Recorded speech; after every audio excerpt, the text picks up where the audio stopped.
Now both teams back on the field. We see what Norristown does here on 3rd and 7. I think they have to put it in the air. I don't think they can count on 7 yards on the ground this close to the goal line. Solomon and Hadrick are the wideouts.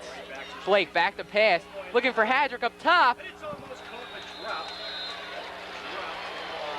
Or excuse me, that's number 2, Damian Solomon, excuse me. Very acrobatic leap.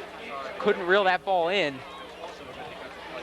And again, they tried to use the size of Damian Solomon out on that corner to take advantage. And that time it was really good coverage by the West corner as he just stayed inside of Solomon, did not let him slip inside to catch that ball. So now 4th down, CB West will call a timeout. I think they saw that number 17, James Edmonds, was coming on the field, a 6'3", 185 receiver. So Norristown appearing that they're going to go for it on 4th down. Yeah, I don't think that the Bucks were quite ready for that. I think they figured that Norristown was going to get down here and want to put some points on the board after a very, very good drive. But Norristown came out with a little bit of size.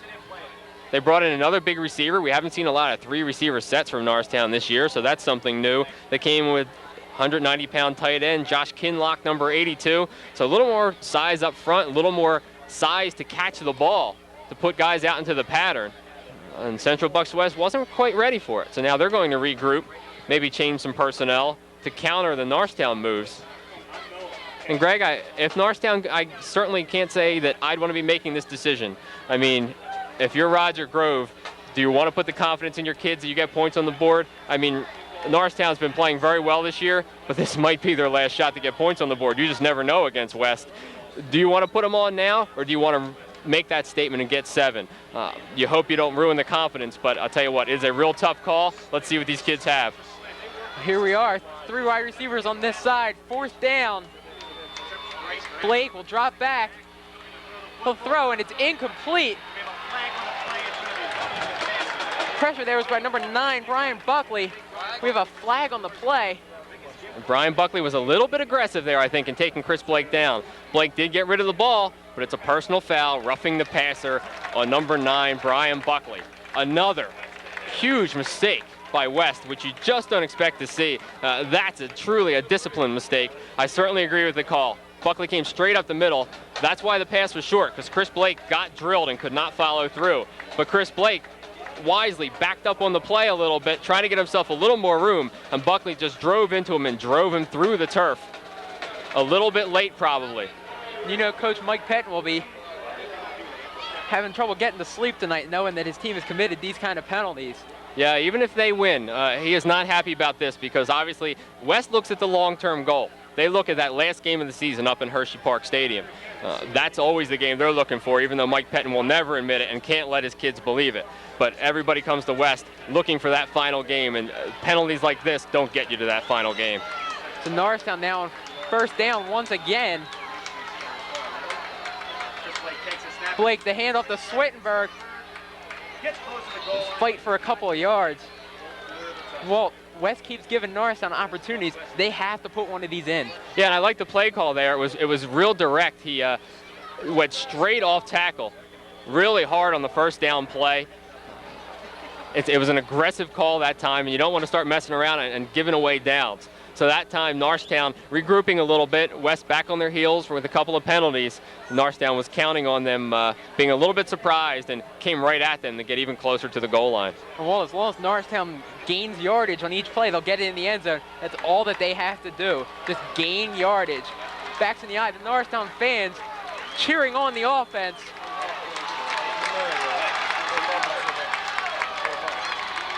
Blake, the handoff to Swittenberg, and he is stopped at the line. That is a big stop by that CB West line. It seems like everyone was in on that play. Swittenberg was swarmed, and when you see Troy Swittenberg's stutter step, it works sometimes, but it's not going to work tonight. When he has to stutter step, that means there's no hole there. And when that hole is not there from the start, it's just going to get smaller and smaller, and all Troy Swittenberg's going to see is yellow, black, and white. That time he was just swarmed by 3 guys, led by number 44, Angelo Polana. So 3rd and 3 for Norristown. James Edmonds is the receiver to this side. Blake drops back. Kind of a flag on the play. And I think this time it was the right flanker, number 17, James Edmonds, who jumped a little bit early.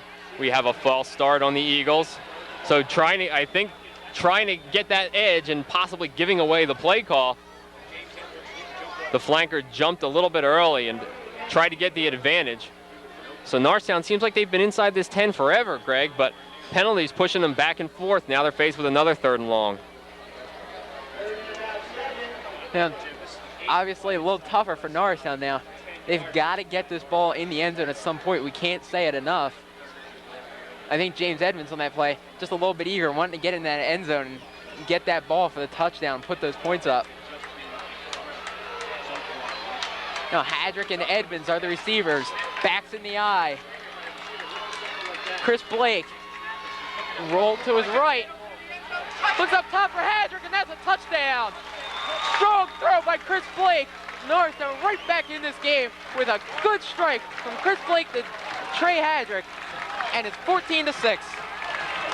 And it's another case of the West corners not being able to stay with those big, fast receivers of Norristown. That time it was Trey Hadrick on the curl to the back of the end zone. The offensive line did a tremendous job, giving Chris Blake the protection he needed, allowed him to roll out to his right where he's very, very comfortable throwing the ball. And that time, with time and the ability to stand tall in the pocket, Chris Blake used that strong arm to gun an 8-yard touchdown to Trey Hadrick. So now Matt Spicko for the extra point. Kick is up, and there is a flag on the play.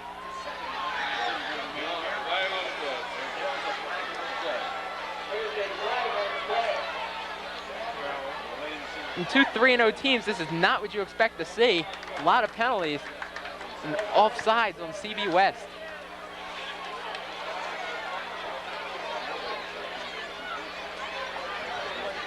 So Norristown will attempt it again, a little bit closer this time. And really, I mean, not a good penalty, but a penalty that doesn't really hurt you. What can it do? It moves Matt Spicko a little bit closer to kick the extra point. See how Norristown defense responds after going down to put 7 on the board. They haven't been able to stop West all night. Good snap, falls down.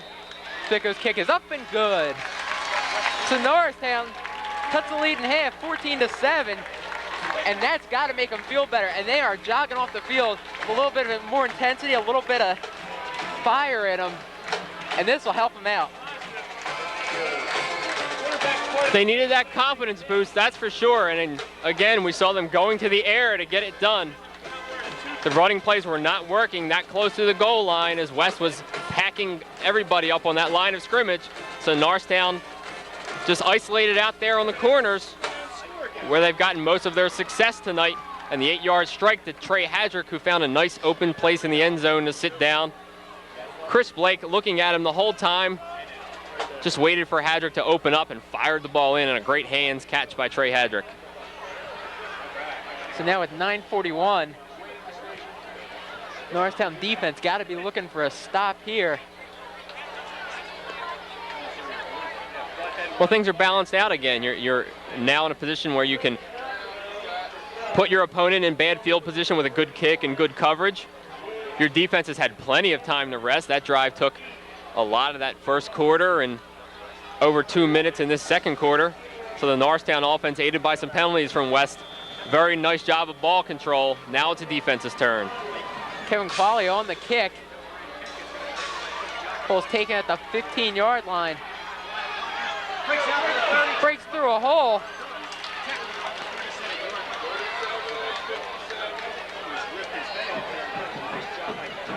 So CB West once again with good field position. That offense will come back on the field once again, trying to put points on the board. Probably looking to those two big running backs, Dave Edwards and Dustin Picciotti.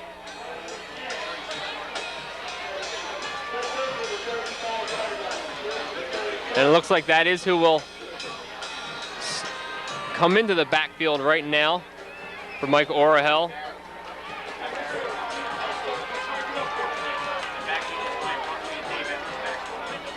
little confusion in the Norristown defense. Pitches to Dave Edwards. He'll get about 5 yards on the, 4 or 5 yards on the play.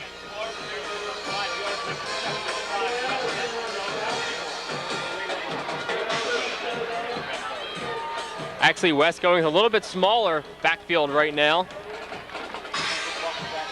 In with Edwards is number 15, Matt Barrett. Certainly more of a tailback than Dustin Picciotti is. I'd like to have a small running back at 195 pounds. The 2nd and 5 for CB West. Man in motion. Pitch outside is to Edwards. And he is stuffed by the Norristown defense. That's a great hit on that far side. Norristown playing some pretty good defense so far on these first 2 plays. I saw number 51, Troy Ellis, who's right now trying to get his team fired up. That hit certainly fired him up. And when you can take one of those West running backs and make him go backwards, that's doing your job anywhere on the field. So far we've seen the runs from the CB West running back, in clumps. We've seen Edwards, and then we've seen Picciotti for a couple, and then we've seen Edwards again. So CB West with 3rd and 1. Imagine that, the handoff to Dustin Picciotti. D-backs just hoping that they can just throw their body into him and kind of knock him out of bounds. But not a big surprise, 3rd down and 1. We'll go to our big fullback. Greg, some backs don't like contact. Some backs handle the contact well. Some guys avoid it because they're fast. Dustin Picciotti seeks it out. He looks for it. He loves it. And that time dipped the shoulder on Trey Hadrick and said, come on, let's go. You're the only thing between me and the end zone. And Trey Hadrick certainly did an admirable job taking on Picciotti. That's got to be a coach's dream, having a guy like that in the backfield. So 1st down for CB West. A big tackle right there by number 78, Doug White.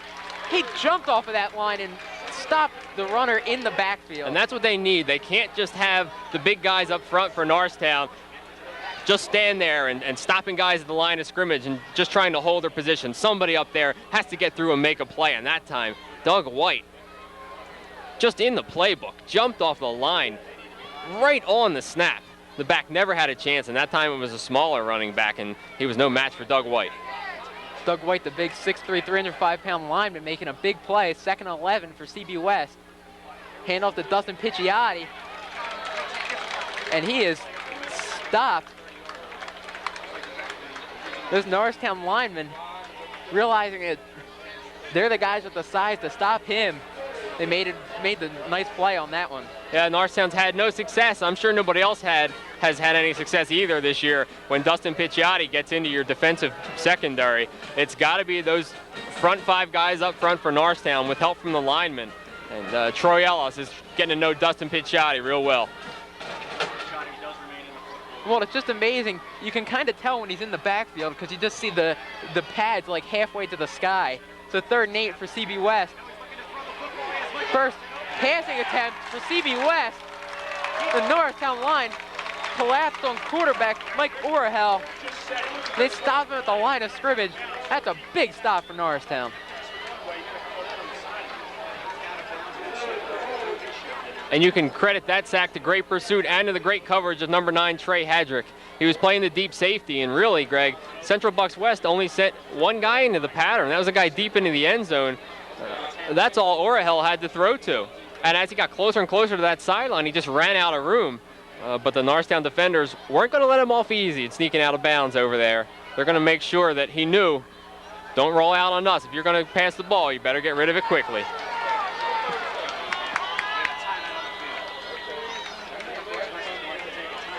A timeout called by CB West. Maybe a little confusion, a little bit of a hard count. Well, I think they lined up and then said, hey, wait a minute, it's 4th down, 4th and 10.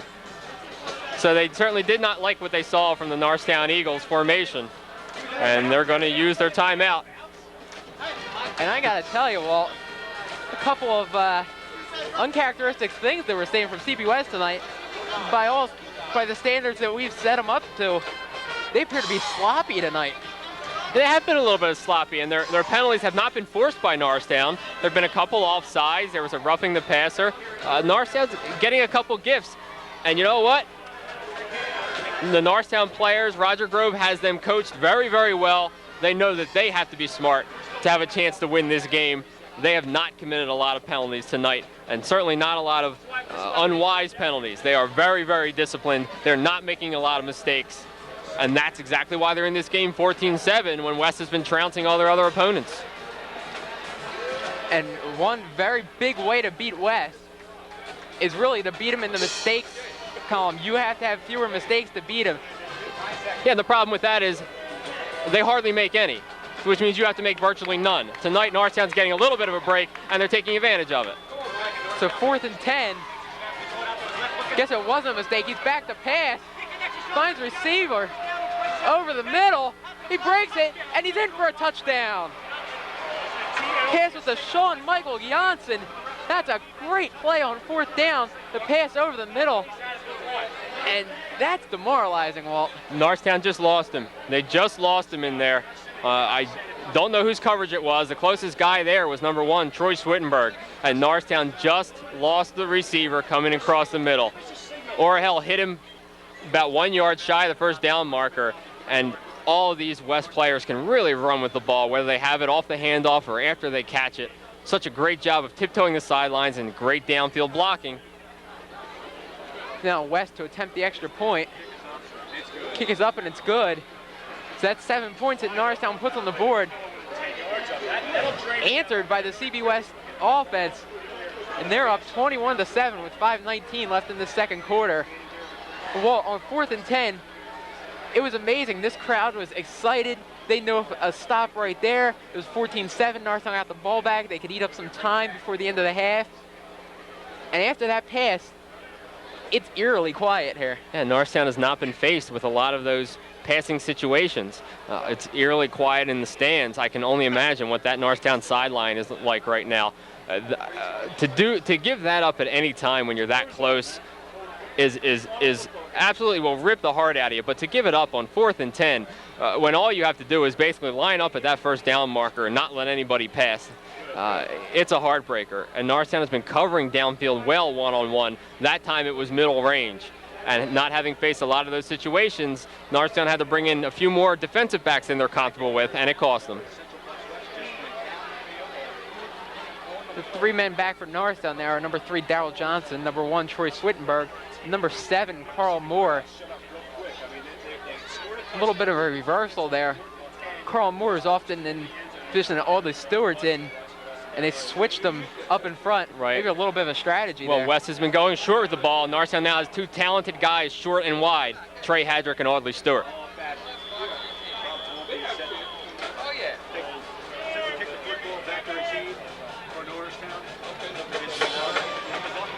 It appears to have worked as the ball goes to Audley Stewart.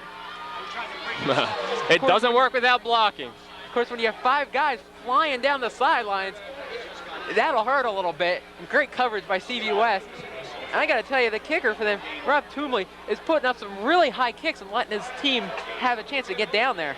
Absolutely, Greg. You're exactly right. You put it up nice and high. It doesn't matter how short it is. If you get it down fairly deep, and your guys can cover. I don't think Norristown was ready for that onslaught down the right sideline. West sent about 5 guys flying down there, and Audley Stewart, Carl Moore, Trey Hadrick, Barry Sanders. Nobody was getting out of that crowd. It's a 1st and 10 for Norristown.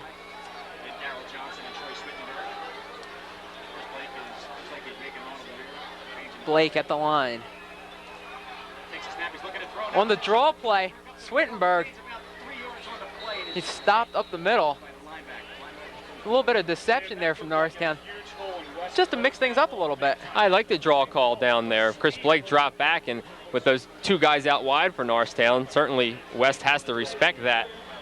So everybody sort of dropped back into pass rush and pass coverage mode, and then here comes Troy Swittenberg. The fact that run only gets 3 yards is a credit to that CB West defense.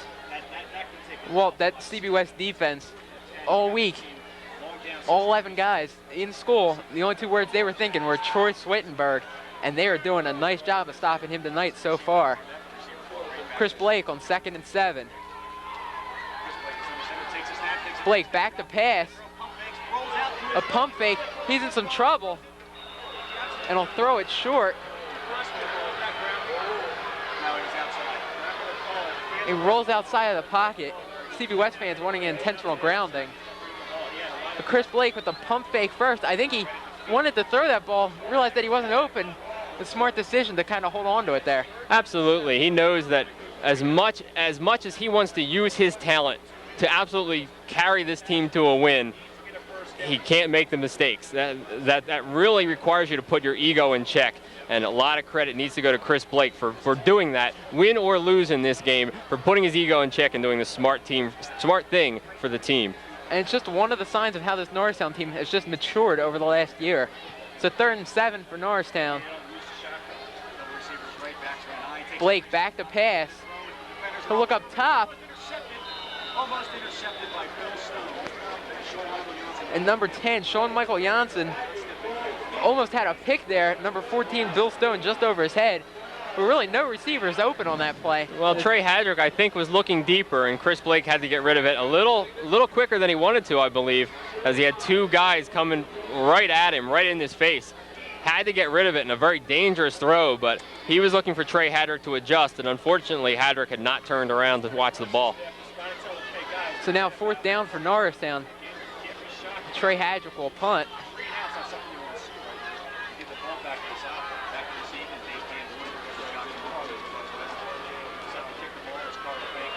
Hadrick, a lot of pressure for CB West.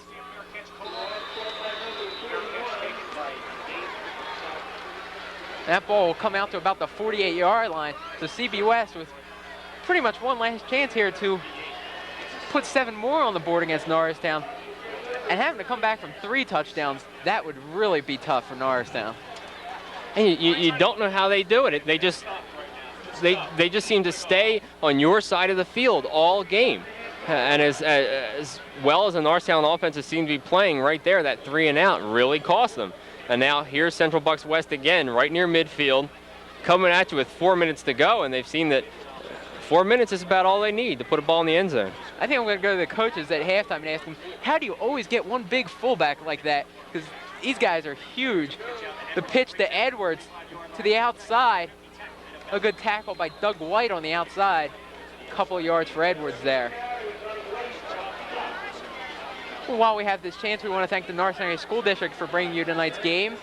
Director of Communications, Mr. Tony Koya. Our producer and director tonight, Azad Shirozian. Our camera people, Adrian Williams and Alicia Milner. And we will be getting our stats tonight from the official Norristown Area High School football statistician, Garrett Hickman. With Walt Fry, I'm Greg Fry. With a stoppage on the field. No place like home, Jim. West will huddle back up.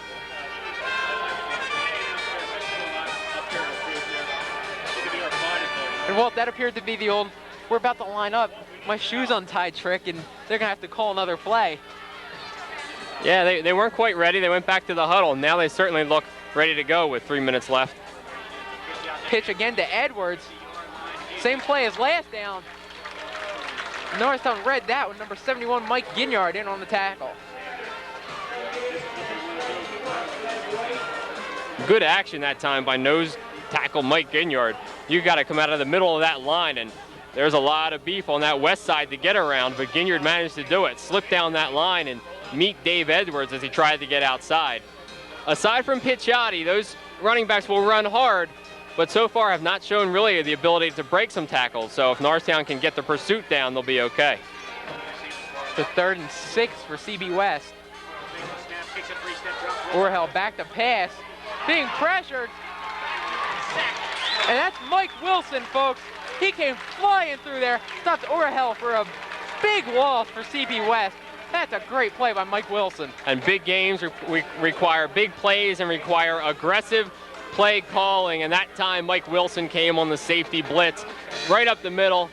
Credit Norristown for recognizing the passing situation on 3rd down. Certainly West could have gone to the run and been comfortable with it, but Norristown recognized the passing situation, sent Mike Wilson straight through, and Wilson went a little bit high on Orahel, but did the smart thing, didn't grab a face mask, didn't wrap him up around the head, just did what he had to do to bring him down. It's a 4th down, and James Edmonds back to return the kick. It's the first time we've seen this happen this year. That's a boomer of a punt. James Edmonds will just call for a fair catch. That was a bomb by the punter there. I think that was Rob Toomley. I think he does double duty for the box. And that'll drive Norristown back. They got a long way to go if they want to put points on the board before the end of the first half.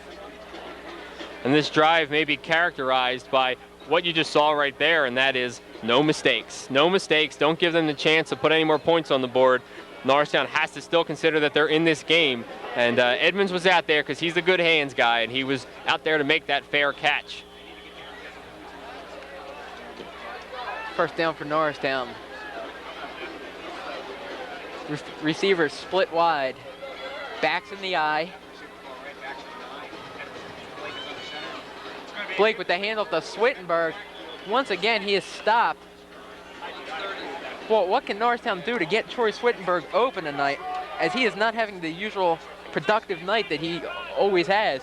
Well, so far, Norristown hasn't run their counter play. I don't think they're real confident on running against the right side of that Central Bucks West defensive line.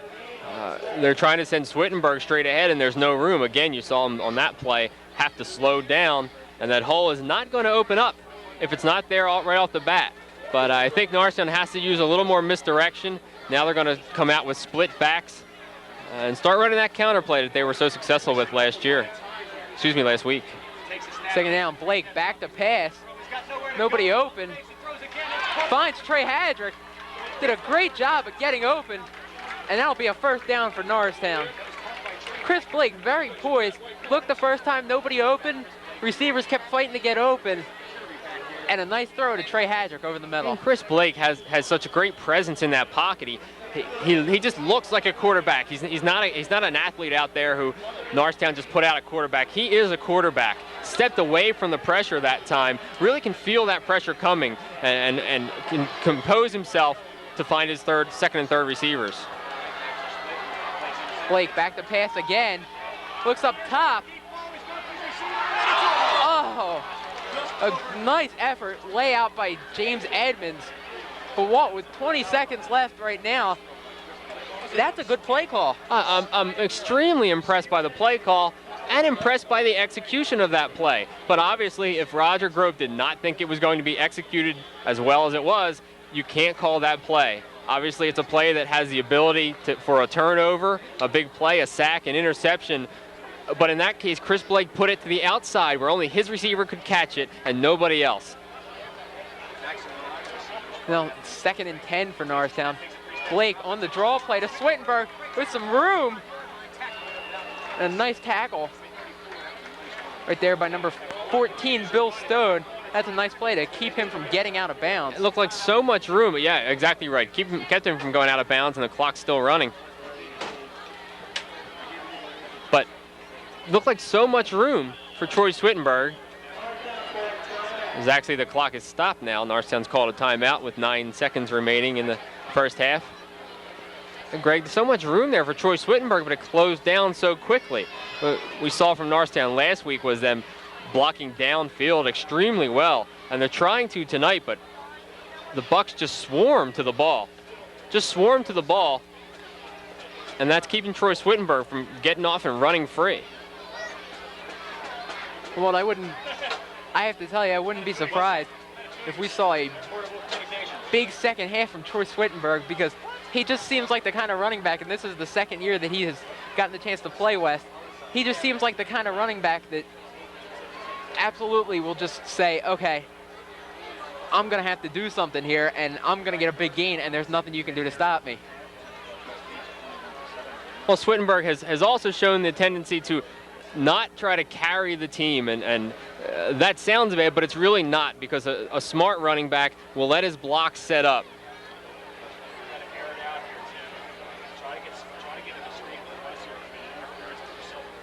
We've seen Swittenberg set up his blocks with his good running. You can't run through what's not there, and you can't do it all by yourself. So he has the ability to see what's in front of him, see what's coming, to set up his blocks.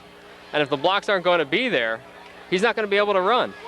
But I do expect him to make some adjustments, as the Norristown line will.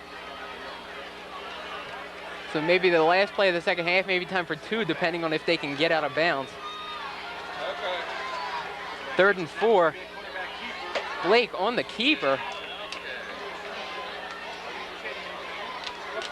And that'll do it, folks, for the first half.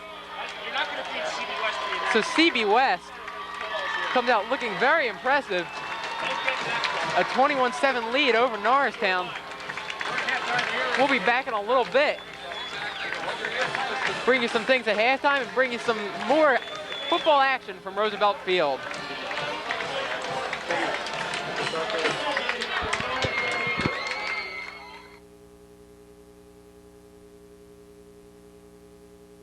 Back, we want to welcome our special guest tonight, Lieutenant Governor Mark Schweiker. Welcome, thank you for being here. Perfect night. So what do you think of the game so far tonight? That's what I expected. You know, this Central Bucks West High School program is a strong one, as we've all witnessed, a strong offense.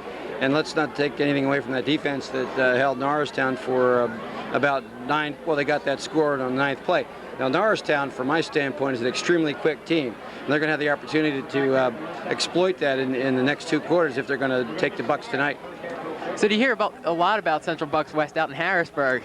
Well, you do, because they're the Quad A champs, and you know, I'm from Bucks County, not too far from here, so, and also real good friends with Coach Patton as well as Coach Carey. And I'm proud of the relationship, proud of what they've achieved over the years. And of course, I wanted to be here because of this record-setting moment that may occur if they win, what Bucks win tonight, with Coach Patton winning his 300th game. But I think so far, it's been a good contest. Great Friday night football here in Pennsylvania, I thought. Exactly. So what side? I guess you're going to be on the CB West sideline during the second half, or? Well, I may do the politically correct thing and spend some time behind on both sidelines, but I don't think anyone questions or resents the fact that, as a born and bred Bucks County, and that I'm somewhat sentimentally in favor of the Central Bucks West High School football program. But this Norristown team is a good one, and listen, right now both teams are still 3-0, so we got 2 quarters of football left. Exactly. We want to thank you for being here tonight. You're welcome. Thanks for having me. We'll be right back to bring you the second half.